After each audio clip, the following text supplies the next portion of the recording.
Chegou a hora, só restaram gigantes na Euro.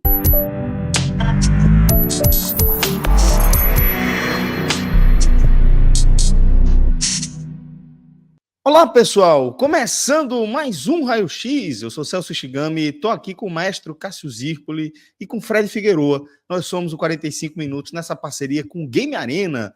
Viva o jogo! E agora chegou a hora de falarmos sobre as quartas de final da Euro 2024.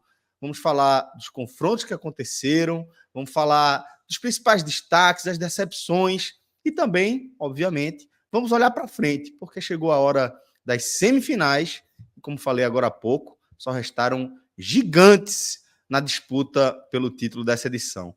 Então, Fred, um abraço, meu velho. Vamos começando aqui o nosso programa, destacando o nosso primeiro quadro, onde a gente vai trazer a melhor seleção dessas quartas de final. Quem foi que chamou a atenção, quais foram os times, né, quais foram as seleções que chamaram a nossa atenção até aqui. Celso, tivemos 4 bons jogos, tá? Alguns excepcionais, né, em relação à qualidade de futebol, balança de emoções, reviravoltas, futebol jogado também, tá? Ao longo da Euro, houve uma seleção que quase sempre foi citada aqui, tá? Sempre que a gente ia escolher a melhor seleção, era inevitável não citar, mesmo quando não foi escolhida, a Espanha, tá? E mais uma vez a gente traz a Espanha de volta.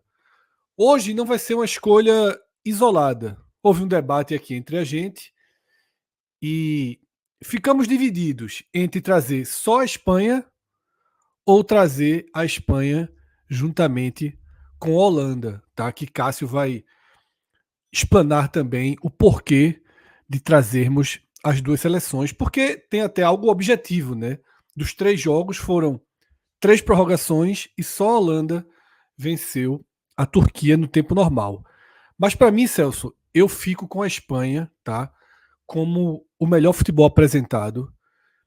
Enfrentou um adversário gigantesco, uma Alemanha dentro de casa, extremamente motivada e que fez um bom jogo, tá? A Alemanha resistiu bem, conseguiu se aproveitar de um momento em que a Espanha talvez tenha mostrado seu lado mais frágil nessa Euro dentro dessa mesma partida, tá? O treinador fez substituições, tirando um pouco da força ofensiva, tentando sustentar o resultado até então 1-0, e o time acabou sendo muito pressionado pela Alemanha, mas ainda assim, ainda sofrendo gol, a resposta na prorrogação foi tentar jogar com a bola nos pés, com qualidade o tempo todo. Então, eu acho muito, muito correto que a gente trate Espanha e Holanda, mas eu ainda considero que a Espanha foi a grande seleção mais uma vez, tá?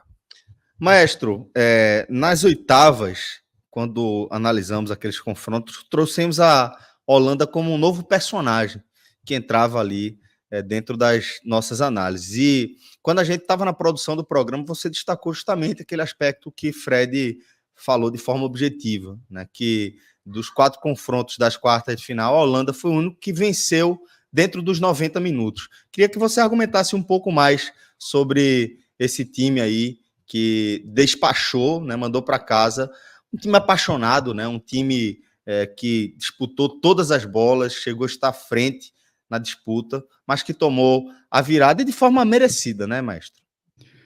Celso, a Holanda e Espanha chegam à semifinal com 2 vitórias, só que só a Holanda venceu nos 90 minutos, né? A Espanha confirmou a classificação nas quartas somente na prorrogação, lá no finzinho.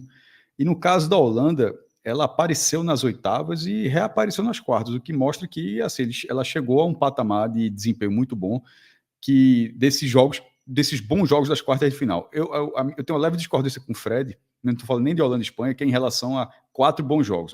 Eu não achei Inglaterra e Suíça um bom jogo. Eu acho que, na verdade, distou bastante das outras partidas. Mesmo 0-0, Portugal e França foi tipo um lailô, defesas, bola cara a cara, emoção. E Inglaterra ali, enfim, reage no minuto final, mas foi um jogo bem duro, porque mais devido à Inglaterra. E assim, todos os jogos da Inglaterra têm sido assim, chatos. Assim. Pode até ganhar a Eurocopa, mas tem sido jogos assim abaixo dos outros. Mas tanto é que ela não chega, embora tenha vencido, tenha se classificado, seja atual vice-campeão da competição, tenha bons jogadores, mas a gente nem aqui na prévia dessa gravação, a gente considerou a possibilidade de a Inglaterra ser a melhor seleção, porque de fato está longe disso. E a Espanha é a melhor seleção da Eurocopa até aqui, mas a gente vem fazendo as análises fase a fase, né? Então, assim, fase a fase, no jogo ali contra a Alemanha, ela escapou muito da eliminação. Assim, a Alemanha reage no finzinho, mas logo depois teve a chance ainda de virar a partida, fez uma prorrogação boa. O scout da partida mostra um pouco do que foi o jogo. A Alemanha teve tudo a mais. Mais chutes certos, trocou mais passes, mais posse de bola. O goleiro da Espanha teve que fazer mais defesas, ou seja, mas era um jogo duro, era a Alemanha, né? Alemanha e Espanha. Mas a Alemanha sofreu ali e num jogo desse tamanho conseguiu o resultado. O da Holanda, sem dúvida alguma, era mais acessível do que o da Espanha. Precisou virar o jogo no segundo tempo, mas virou na qualidade técnica. Virou jogada aérea, troca de passe por baixo, o artilheiro aparecendo, o Gakpo, assim. Então, Van Dijk fazendo uma outra boa partida. Eu acho que a Holanda ela manteve o sarrafo da fase anterior, mas tanto é que a linha aqui a gente colocou 2 seleções, acho que de fato é isso, cada um com sua característica, mas no caso da Holanda vem passando, enquanto está todo mundo ali sofrendo para chegar nas fases, a Holanda sofreu um tiquinho só e matou o jogo ainda nos 90 minutos. Eu acho que isso fez diferença porque a Turquia talvez tenha sido o time que tenha feito jogos mais legais nessa Eurocopa, assim. Não os melhores jogos, mas jogos mais legais de assistir, todos eles emocionantes, batalhados até o fim, a torcida com a atmosfera diferenciada no jogo, e a Holanda conseguiu superar isso. Bom, para desempatar aqui, tá? Essa escolha, eu vou ficar também com a Holanda dessa vez. Eu concordo com a análise de que a Espanha é o melhor time, tem a melhor seleção dessa Eurocopa. Mas vou pegar esse aspecto, tá, do nosso quadro, que é escolher quem jogou o melhor futebol nesta fase. E eu concordo que a Holanda fez esse jogo, apesar de ter saído atrás ali no placar, conseguiu construir a virada de forma concreta, né, e conseguiu confirmar o seu favoritismo. Eu sublinho ainda que a Espanha ela tem a seu favor, né, o peso de ter enfrentado talvez uma das melhores seleções também da competição, junto com ela própria, que é a Alemanha, jogando em casa, né, estádio lotado. Talvez mais do que uma das melhores seleções, o jogo potencialmente mais complicado dessa Euro, que é vencer a Alemanha dentro da Alemanha. Perfeito. Eu só... E aqui não é nem questão de discordar, né? Não é nem questão de discordar, é fazer uma escolha mesmo, de entender que a Alemanha conseguiu dar essa amassada aí na Espanha, conseguiu impedir que a Espanha mostrasse o melhor futebol que ela podia mostrar, mas vou ficar aí com a Holanda por ter avançado sem precisar levar para a prorrogação. Mas agora vamos para o nosso próximo quadro, falar do nosso melhor jogador. E, mais uma vez, Fred, ficamos aí divididos, né, entre 2 nomes, 2 jogadores com características defensivas, né, e que foram atuações de encher os olhos aí nesse aspecto. Vamos começar falando primeiro de Kanté. Celso, de fato foram 2 jogadores que se enfrentaram nessa partida, tá? Cássio até já trouxe, foi um 0-0, mas um 0-0 com um futebol intenso dos 2 lados. A gente não teve uma avalanche de emoções, tá? De grandes chances criadas, mas a gente teve um futebol muito intenso, muita disputa. E dentro desse conceito de muita intensidade, muita disputa e de um placar que prevalece sem gols, esses dois caras que estão na tela, tanto o Kanté quanto o Pepe, eles merecem o registro. Por ter se classificado e até por tudo que jogou nas outras fases da Euro, Kanté era a nossa primeira escolha imediata, porque a cada jogo eu já vinha pensando em trazer o nome de Kanté. A cada jogo da França, Kanté ia provando pela enésima vez sua qualidade, sua virtude, sua capacidade física de jogar o jogo onde ele acontece, tá? Sempre presente, sempre disputando a bola, sempre com muito vigor físico. É um jogador de 33 anos e que fez uma temporada agora no futebol árabe, que historicamente, e mesmo com tanto investimento financeiro, não mudou a característica de ser um futebol de menor intensidade, de menor trabalho físico, incomparável com o alto nível do futebol europeu. Talvez seja até comparável com o futebol sul-americano, talvez. Eu acho que não, porque acho que no futebol sul-americano também há uma entrega física muito maior. Mas com o alto nível do futebol europeu, aí não cabe nem comparação. E Kanté nessa Eurocopa, ele mostrou muita capacidade de cuidar das suas virtudes, cuidar do que ele tem de melhor e dar uma demonstração muito forte desse vigor físico, tá? Inclusive, já deu entrevista sinalizando uma possível volta para a Europa, tá? Justamente para que possa, pelo menos, disputar mais uma Copa do Mundo. Ele tem 33 anos, vai estar em plena condição de disputar a Copa do Mundo dos Estados Unidos, México e Canadá daqui a 2 anos. Alguns jogos, algumas rodadas, alguns programas, eu já queria trazer o nome de Kanté e agora chegou a hora. Porém, pelo que a gente viu nesse jogo, seria uma injustiça se ele viesse sozinho, porque Pepe foi assim, impressionante o que jogou. Impressionante, pô. Impressionante. Maestro, Para mim jogou mais do que Kanté. Vou deixar você falar aí sobre a atuação de Pepe nesse 0-0 com a França.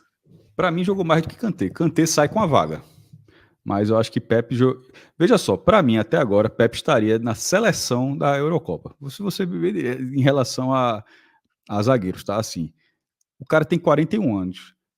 E na área foi um monstro. E até na recomposição, com essa idade, ele foi bem. Na recomposição de contra-ataque, de voltar, de conseguir recuperar no último minuto. Eu acho assim, surpreendente assim, a Eurocopa que Pepe fez. Assim, é excepcional. Ele tá no Porto hoje, né? Brilhou durante muito tempo no Real Madrid, teve essa história inteira com o Cristiano Ronaldo, são contemporâneos, um tem 48 e 39 anos, ou seja, eles viveram todas essas fases da Eurocopa, sentiu muito porque a gente falou que acabou a Eurocopa para Cristiano Ronaldo, mas também acabou para Pepe, vai voltar com 45 anos, né? Copa do Mundo, talvez o homem chegue, viu? Mas 2 aninhos... A bronca é que com 41 anos, tipo, com 41 para você conseguir manter o físico até 43 é muito diferente de 31 até 33. Então, então, são 2 anos. Porque se a Copa do Mundo, tipo, acabou a Eurocopa... Tá nessa faixa aí, a gente saber o que é isso, bicho. No fim do ano, a Copa do Mundo... No fim do ano, fosse a Copa do Mundo, seria muito pior. Aliás, desculpa, seria muito mais acessível. Mas como sendo daqui a 2 anos, é um cenário muito pior em relação a essa idade. Então, se foi surpreendente ele... Não está, porque ele pode ser convocado até com 80 anos, meu irmão, falando de desempenho. Se foi surpreendente o desempenho dele nessa Eurocopa, se ele jogar isso, ou algo próximo a isso, na Copa do Mundo de 2026, aí, meu amigo, é caso de estudo, porque, para mim, foi o melhor em campo desse jogo, e Kanté jogou muita bola, mas acho que Kanté sair com a vaga, querendo ou não, saiu classificado. Mas individualmente, nessa dividida, eu vou com o Pepe. Nessa, eu tô com o Fred. A dividida geralmente é melhor ir com o Pepe. Eu também iria, viu, Cássio? Se fosse para colocar meu pé de um lado, eu preferia estar do lado de Pepe. Exatamente. Com o Kanté você não chegaria na bola, né? Você não chegaria na decisão, ia chegar antes de você. Mas assim, foi ótimo essas duas explanações, né? Essas duas análises. E aqui eu vou ficar com o Kanté, porque É absurda a capacidade desse cara e talvez seja o maior do planeta nessa virtude de estar em todo o campo, velho, durante todo o jogo. Tá É um presente negócio na ação o tempo todo, né? inacreditável, pô. Inacreditável. Ou tá dando um combate, ou tá fazendo a cobertura, ou tá partindo para um lançamento, ou tá pisando na área e para chegar com um monte de surpresa. É um negócio assim inacreditável a intensidade com a qual Kanté se apresenta aí em todos os jogos. Regularidade lá em cima, sarrafo lá em cima o tempo inteiro e com muitas virtudes, né? É um cara que tem muita força, tem muito vigor, mas tem também uma técnica apurada, consegue fazer excelentes desarmes, tem um timing assim invejável e consegue também participar do terço ofensivo lá, das ações. É impressionante. Tem sempre muita satisfação em ver Kanté jogar. Por isso vou Celso, ficar com Kanté aqui nessa dividida. eu queria fechar esse quadro convidando todo mundo que está assistindo esse programa. Aqui mesmo no canal do Game Arena, a gente tem um programa que analisa a seleção brasileira.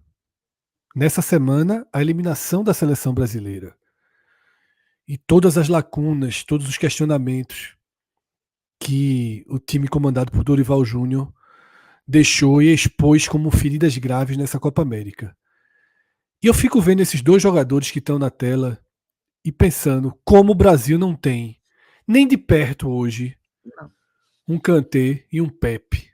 Né? De liderança, de entrega, de entendimento de jogo. O Brasil, inclusive, tem bons zagueiros. Mas você não tem a figura de um líder, pô. Você não tem a figura de um Pepe que vibra junto com você. Né? A torcida de Portugal, a cada desarme de Pepe é loucura, pô. Não tem um Kanté que faça com que você veja a sua seleção disputando o jogo intensamente. Isso faz muita falta, tá? Queria deixar esse recado aí. Vamos assistir também o nosso programa sobre o Brasil, mas era importante trazer isso aqui. Agora vamos com o melhor jogo. Fred, a gente tá falando de que partida aqui? Finalmente aqui a gente chegou a um consenso, tá? Consenso não é o nosso forte, mas a gente se esforça. Eu acho que seria um consenso em muitas escalas, porque acho que a turma teria que se esforçar muito para dizer que esse não foi o melhor jogo. Essa foi uma partida. A gente até já passou um pouco por ela, né? Quando analisamos a Espanha como uma das melhores seleções dessa fase, para mim a melhor seleção, justamente pela enorme dificuldade imposta pela Alemanha, tá? Então foi um jogaço de futebol. Isso aí é foram 120 minutos. Com chance até o último lance. Isso. Em que você entende bem o futebol que é jogado hoje, o melhor futebol que é jogado hoje no mundo. Tá? Com marcação, com objetividade, com coordenação volume, inacreditável. Quantidade de jogadores participando da jogada. Isso tem sido muito importante nessa virada de chave do futebol, sabe, Celso? A gente já viveu algumas eras. Já não somos tão jovens, como diria a música da Legião, né? A gente passou da fase do somos tão jovens. Já parte da nossa audiência vai escrever aqui, Legião, Google, para tentar entender também. Mas o futebol de hoje, o melhor futebol de hoje é o que a gente viu nesse Espanha e Alemanha, tá? Um jogaço de futebol, Celso. E aí teve tudo. Aí teve emoção, aí teve golaço, aí teve despedida roteiro histórica. A gente ainda vai tratar, tem tanta coisa que nessas nossas escolhas ainda vamos passar por esse jogo algumas vezes. Partidaça. Partida que você tá extasiado. A gente que não tem nada a ver, né, que não precisou viver o drama desse jogo, né, que não tem nem a euforia da Espanha, nem a tristeza profunda da Alemanha, a gente ficou extasiado por assistir uma grande partida de futebol que essa Euro entregou. Isso. E essa questão que Fred fala da euforia de um lado, tristeza do outro, talvez o perfil de maior influência, perfil de futebol maior influência da Espanha, talvez seja o de Mr. Chip, né? Desde a Copa 2010, que ele, inclusive, até hoje ele é Mr. Chip 2010. tem mais de acho que uns 2 milhões de seguidores, enfim, com muitos Criei dados. até uma antipatiazinha por ele ao longo dos anos. Eu gostava, enfim, mas em relação ao alcance, e ele tratou como uma das 3 maiores vitórias, não sei quais são as outras duas, imagino que um seja a final contra a Holanda e o terceiro jogo, não sei se será o 4-0 sobre a Itália, enfim, ele não falou não, mas ele apontou essa vitória como uma das 3 maiores vitórias da seleção espanhola na história. Assim, é um espanhol com alcance excepcional. Gigantesco. E Então, não, só para eu tô dizendo isso pra gente que a gente naturalmente tá fora do peso desse jogo, mas para quem tá dentro, assim, pelo lado espanhol, foi considerado ganhar da Alemanha, eliminar a Alemanha dentro da Alemanha, nessa situação, da forma como foi, com gol aos 119 minutos, já no finzinho um gol bonito, inclusive.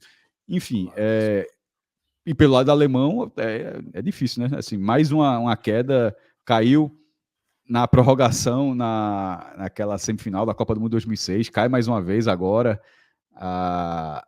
na Eurocopa, e na Eurocopa de 88 também não foi campeã dentro de casa. Na verdade, essa Alemanha, a última vez que ela ganhou alguma competição em casa foi em 74. Já organizou alguns outros torneios desde então, mas ainda não faturou, ganhou fora. Muito bem, então, assim, jogo espetacular e que a gente não vai esgotar aí, né, nossas opiniões e nossas análises sobre ele ainda. Temos outras questões para trazer. Agora vamos falar do gol mais bonito. Fred, tivemos exatamente uma quarta de final com gols bonitos, mas assim, vamos falar também das categorias de gols, né? Estamos falando desde o começo dessa resenha, o gol que é aquela paletinha de fora da área, a bola que pega a curva e vai lá no ângulo, tem o gol por cobertura, né? E tivemos também gol de falta e tivemos gol de bicicleta, golaço de uma plástica de bicicleta de Bellingham, e tivemos aí esse gol que é de uma plástica, assim, é uma poesia, essa cabeçada de Merino, esse movimento, porque é o homem vitruviano da cabeçada de futebol. É o mais perfeito possível do movimento ali, de como a gente pensa, como quando a gente finge que vai dar uma cabeçada ali, né, numa bola imaginária, é esse movimento aí que você visualiza na cabeça, e foi isso aí que Merino fez, com o detalhe de ser nesse jogo aí, dando a classificação para a Espanha, Fred.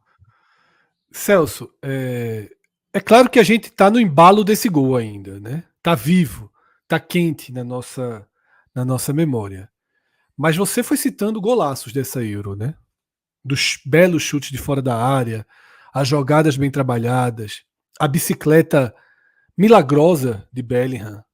Mas eu achei a plasticidade desse gol, a perfeição assim, é um dos gols de cabeça mais movimento. A perfeição do movimento de execução. Né? E é uma jogada bem trabalhada também, para deixar claro, cruzamento perfeito, sim. Mas assim, é claro que é o gol mais bonito das quartas de final, mas a gente ainda resta 4 jogos nessa Euro, né? As 2 semis, a disputa do terceiro lugar e a grande final. Tô dando spoiler aqui. Para mim é o gol mais bonito da Euro até aqui.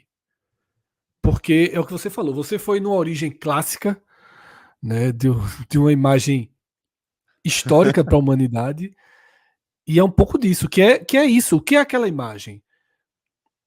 É a beleza, a força e a capacidade do movimento do ser humano, né? De conseguir movimentos exatamente, simetricamente. E eu admiro muito isso no futebol, Celso. Não sou um fã, por exemplo, de futebol americano, mas das coisas que me chamam a atenção no futebol americano é o quanto os jogadores são capazes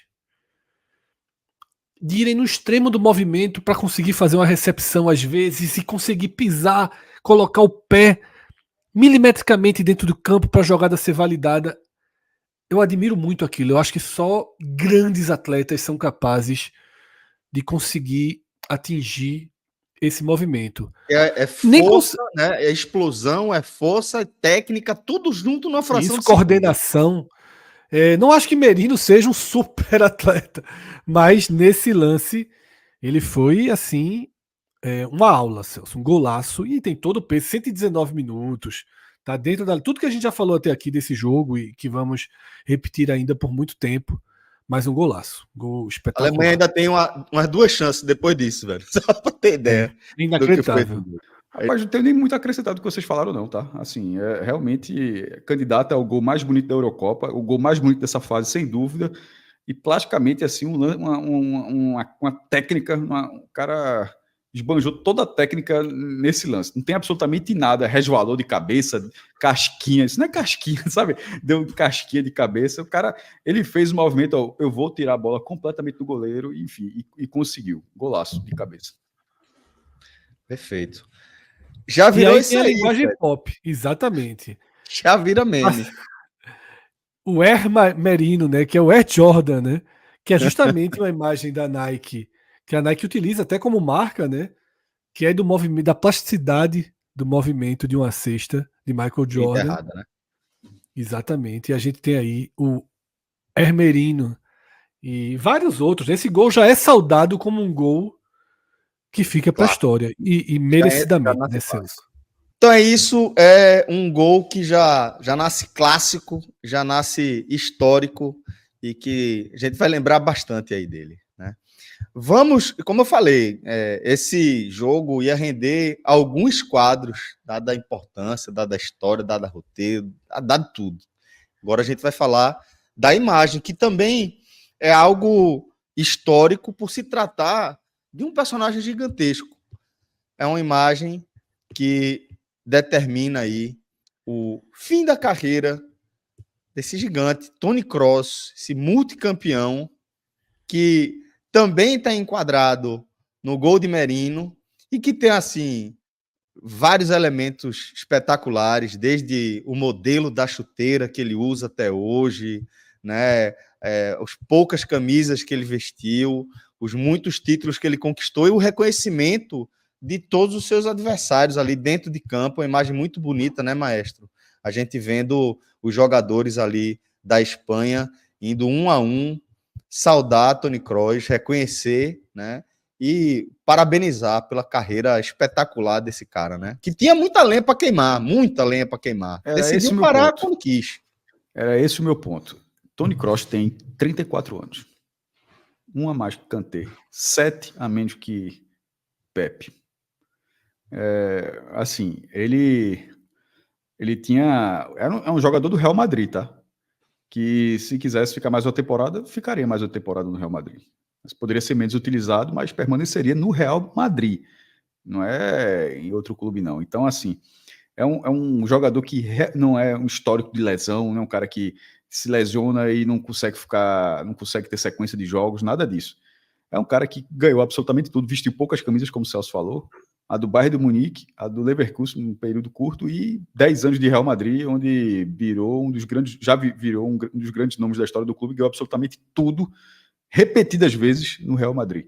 Então, dentro da Alemanha, fez a Alemanha obter a maior vitória de sua história, ganhar a Copa do Mundo em 14 e fazer parte de uma seleção que meteu 7-1 no Brasil. É um cara que comanda o meio campo, que teve um encaixe gigantesco com o Modric, que também encerrou sua passagem na Euro, mas não na história do futebol. Kroos realmente largou. Quando teve esse jogo, geralmente o último jogo costuma acontecer pelo clube, né? É muito curioso o último jogo ter sido pela seleção. O cara, ele estava jogando. Enquanto e aí é uma eliminação dentro de casa, né? Enquanto a seleção da Alemanha estivesse na Eurocopa, ele continuaria jogando, mas na hora que tem a eliminação, velho, tinha 2 opções, ou ser campeão ou ser eliminado. Ele foi por isso, ele escolheu. Assim, o all-in foi muito grande, né? Foi all-in, ou ser campeão, ou encerrar a carreira perdendo. Não tinha outra opção. E isso mostra, inclusive, o nível de confiança que esse jogador tem em toda a sua carreira. Diz, isso não ser um problema. Diz, se vai perder, se a carreira vai acabar com a derrota, acabou, paciência. Aí, nisso aí ele aproveitou. Não muda nada. Aproveitou a Euro, ganhou... na verdade, ele só não ganhou a Euro, né? Assim, só para deixar claro. Todas as outras competições de clubes e a própria Copa do Mundo, que é muito maior, ganhou. E, de fato, essa Eurocopa teve isso. Várias despedidas, mas essa aí ela é curiosa, porque Cristiano Ronaldo é 5 anos mais velho, não se despediu. Talvez ainda nem na seleção portuguesa. da Euro sim, mas talvez não da seleção portuguesa, ainda tem contratos para cumprir na Arábia. Pepe joga no Porto de Portugal ainda. Enfim, a gente está vendo um jogador que poderia... Vamos ver como quando o cara realmente já tem tudo. É tão surreal que você até duvida de que não aconteça. De chegar um Al-Ittihad da vida e falar assim, meu amigo, vem ganhar 1 milhão aqui por mês aqui. Tá entendendo? Eu acho que foi uma escolha de vida mesmo aí. Não, então, é isso que eu tô dizendo, mas certamente foi, né? Meu ponto é justamente esse, porque com 34 anos, ele poderia, né, ganhar 1 milhão. 1 milhão, eu tô falando assim, 1 milhão é muito mais do que isso. Eu tô só jogando 1 milhão para dizer que é um número expressivo, mas obviamente seria muito mais do que isso. Sobretudo dependendo da moeda. E assim, poderia ser um contrato de vem jogar aqui 2 anos de contrato. Ou seja, eu tô querendo dizer o seguinte: se agora ele saiu do Real Madrid, encerrou, pode chegar alguém do mundo árabe e fazer uma oferta assim, zilionária, para jogar 2 anos de contrato, seria normal.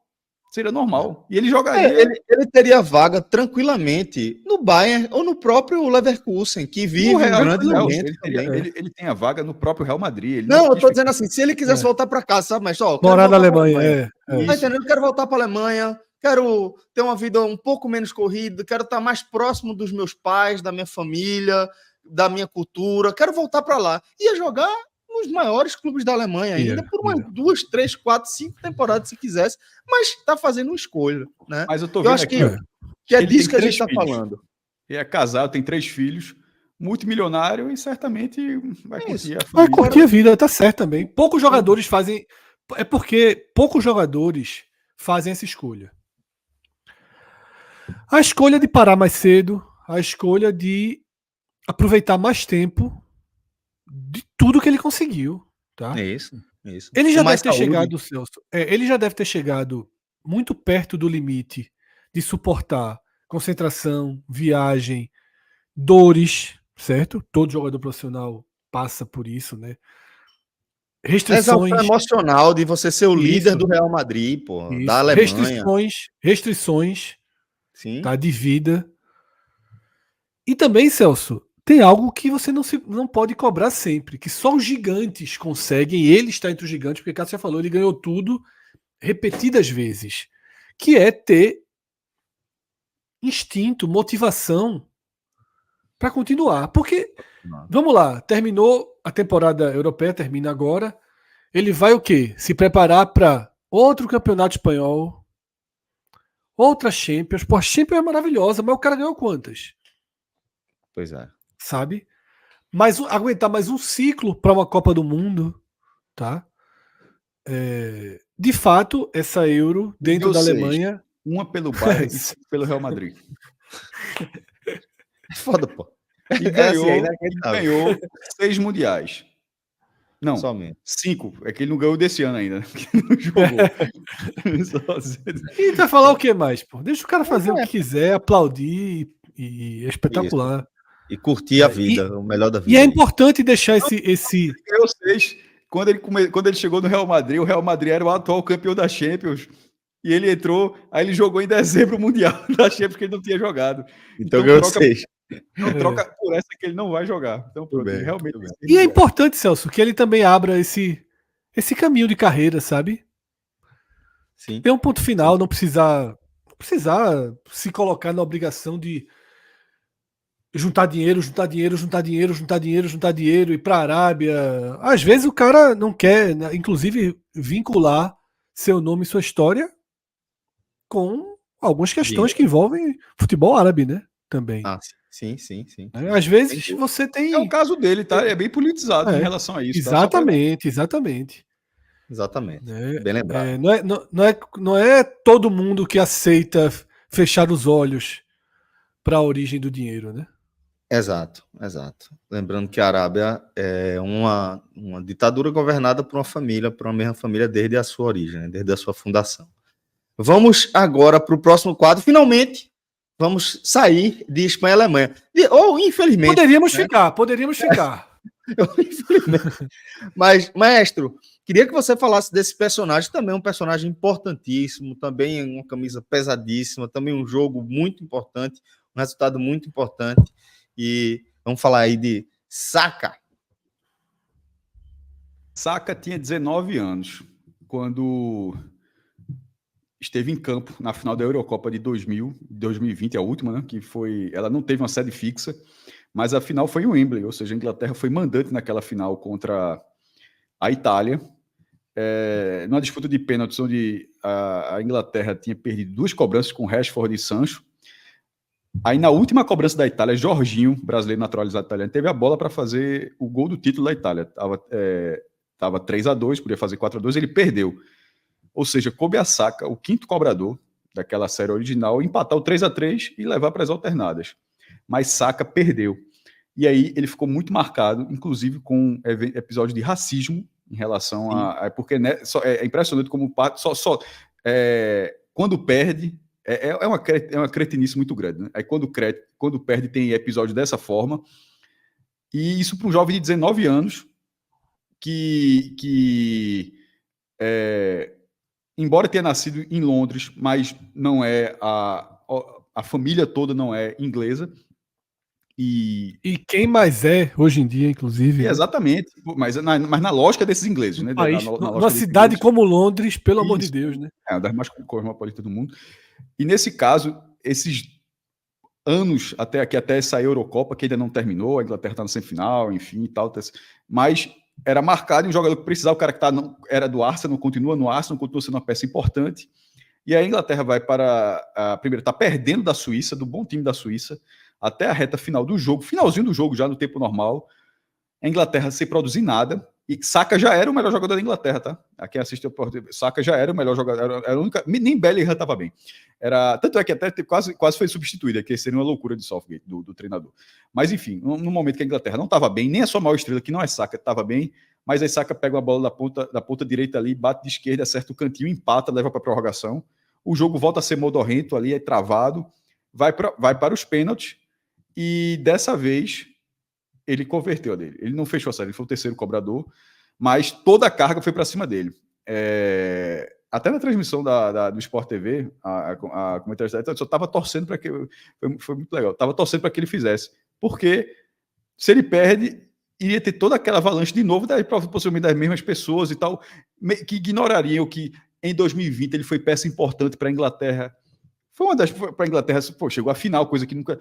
A Inglaterra, até 2020, não chegava numa final, ou Copa do Mundo ou Eurocopa, desde 66. Para falar a verdade, a Inglaterra só tem a final de 66. Não tem absolutamente mais nada. Ela não tem vices por aí. Ela chegou na final da Copa do Mundo de 66, ganhou e pronto. De lá para cá, a outra final foi essa da Eurocopa. Com essa geração muito nova, e esse jogador agora mais experiente, então agora ele acaba sendo uma peça decisiva para colocar a Inglaterra de novo na semifinal, coisa que é muito raro também, tá? Acho que é só a 3ª vez que a Inglaterra vai para assim, a Inglaterra ser semifinalista é algo muito raro também na Eurocopa. Na Copa do Mundo só tem 3, que é de 66, é de 90 e é de 2018. Na Eurocopa também, na Eurocopa só tem uma final e poucas semifinais, ou seja, apesar de toda a tradição da Inglaterra, apesar de todo o dinheiro, apesar de ter inventado o esporte, mas a seleção, os 3 leões, né, como dá para ver ali no escudo, no distintivo, tem um desempenho muito abaixo, e esse jogador deu, ainda que a campanha esteja em andamento, mas ele foi uma peça importante para dar uma volta por cima pessoal e para mostrar que, perdeu o pênalti daquela forma, é do jogo. Primeiro era a Donnarumma, né? Assim, o goleiro da Itália, só pra... assim, ele tinha gente do outro lado, e dessa vez ele converteu bem. Ótima escolha, ótimo apontamento aí feito pelo maestro. Agora vamos à pior seleção e, curiosamente, vamos falar da seleção de Saka. Vamos falar da Inglaterra. Nesse caso, da seleção de Southgate, melhor dizendo. Não é verdade. Ela é pior que a seleção de Southgate. Da qual ele faz parte. A seleção que ele salvou. E na minha escolha, Celso, eu até coloquei no grupo quando a gente estava levantando esses quadros que Fred faz, do slide muito bem feito, é que a Inglaterra foi a pior seleção entre as 8, tá? Não entre as 4 que passaram, não. A Inglaterra, para mim, eu concordo. Ela se classificou, ok. Ela não perdeu o jogo, ok. A Turquia perdeu o jogo. Mas, ou seja, para não ser resultadista, tô falando de performance, ou seja, porque a Inglaterra nem perdeu o jogo e nem foi eliminada. Mas ainda assim, em termos de desempenho, de bola, para mim foi o pior time dos 8. Concordo. A Suíça foi melhor que a Inglaterra no jogo e na prorrogação, porque contra nas oitavas de final, a Inglaterra consegue o empate e já reverte o clima na prorrogação. Dessa vez não, tá? dessa vez a Inglaterra, mesmo tendo empatado, não foi tão no último instante, obviamente, como foi nas oitavas, mas a Suíça joga melhor. A prorrogação é um jogo, como o Cássio até já passou por aqui, das 4 partidas, foi a de futebol mais pobre mesmo, né? Mais fechado o jogo, mais travado. Mas eu acho que a Suíça encontrou caminhos bem importantes dentro da partida. Tá? A Suíça fez um bom jogo. Um bom jogo. A Inglaterra não. A Suíça fez um bom jogo. Tá? E merecia ter saído com a classificação. Eu só confesso que, assim como o Cássio trouxe o depoimento ali na transmissão do Sport TV, eu torci para a Suíça. Mas nos pênaltis ali eu fiquei com... não é possível que os mesmos personagens perderiam e a história se repetiria. Então... Como não, pô? É possível, é sempre possível, Fred. Então, mas aí acabei torcendo para que tivesse de fato a redenção completa de Saka.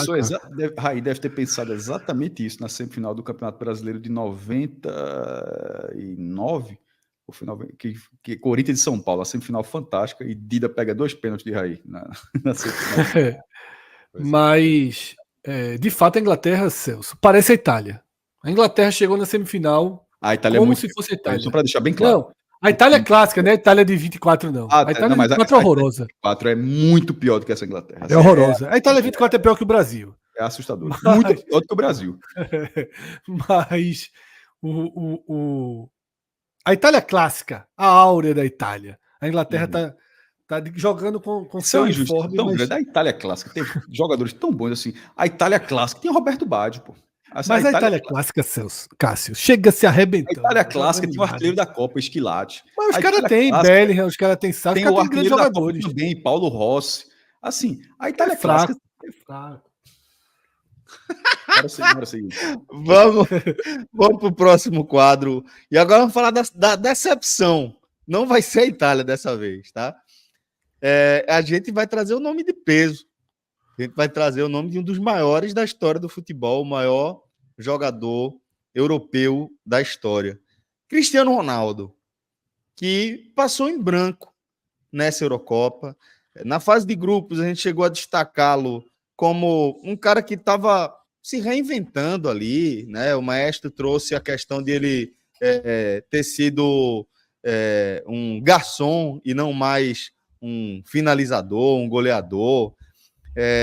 Mas, no fim das contas, passou em branco com Portugal sendo eliminada aí da Euro 2024. E essa eliminação passou por ele, tá, Celso? Se não com o pênalti perdido, como foi contra a Eslovênia, e ele consegue se recuperar na decisão por pênalti fazendo o seu, dessa vez, inclusive, na decisão por pênalti, ele de novo abriu a série e de novo fez o gol. Mas Portugal fez uma ótima partida contra a França. Eu acho que Portugal, inclusive, foi levemente superior à França no jogo. E Portugal foi o time que os portugueses celebram essa geração. É uma geração promissora do futebol português, tá? É uma geração intensa, qualificada, veloz. E Cristiano Ronaldo parecia o obstáculo, tá? Desse futebol, do desenvolvimento desse futebol. A bola chegava nos pés de Cristiano Ronaldo, travava a jogada, tá? Não conseguiu passar por nenhum marcador no 1-1. Nenhum marcador. Não vence nenhum marcador. Não consegue se antecipar inteiro na jogada. Tem uma bola muito bem trabalhada para Portugal que dá voltando para ele chega de canela, tá? Não acerta os cabeceios, não acerta as cobranças de falta. Então, assim, um jogador de 39 anos, no caso de Cristiano Ronaldo, um cavalo fisicamente, assim, um cara que se cuida ao extremo, capaz ainda de jogar em alto nível.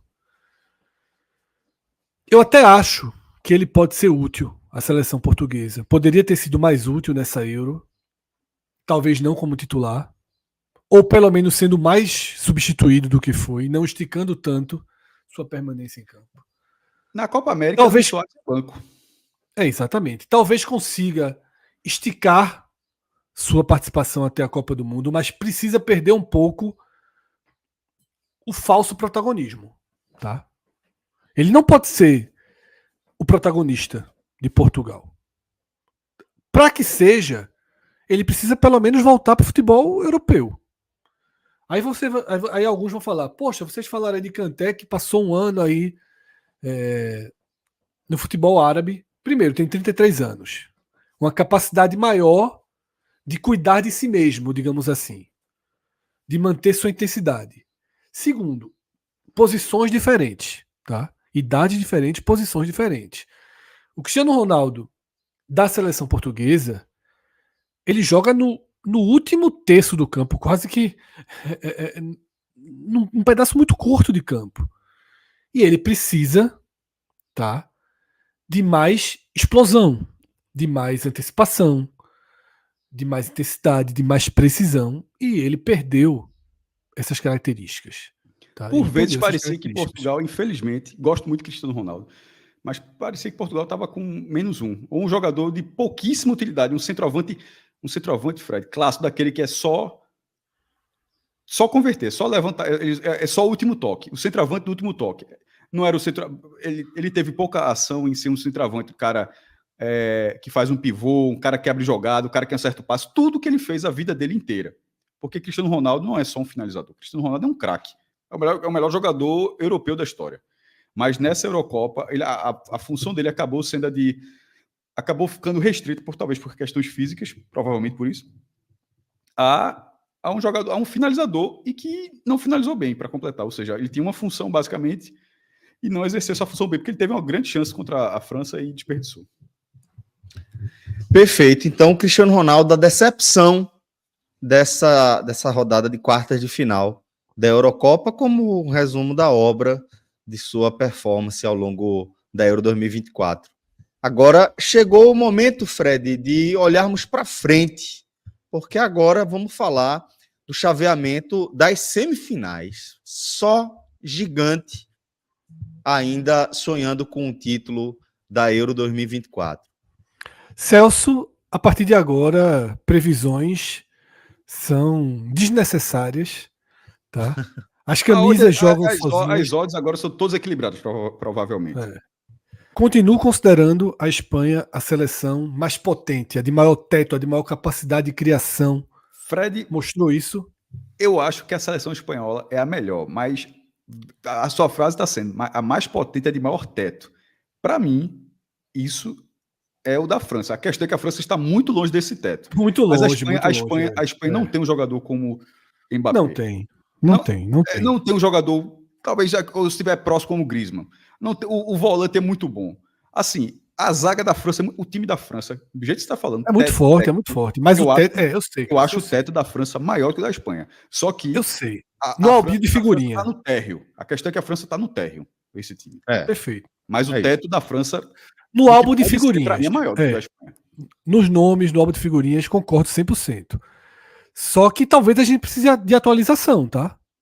E essa Euro seja a atualização desse conceito. Porque a Espanha está falando de uma seleção que, na verdade, vem tendo tudo.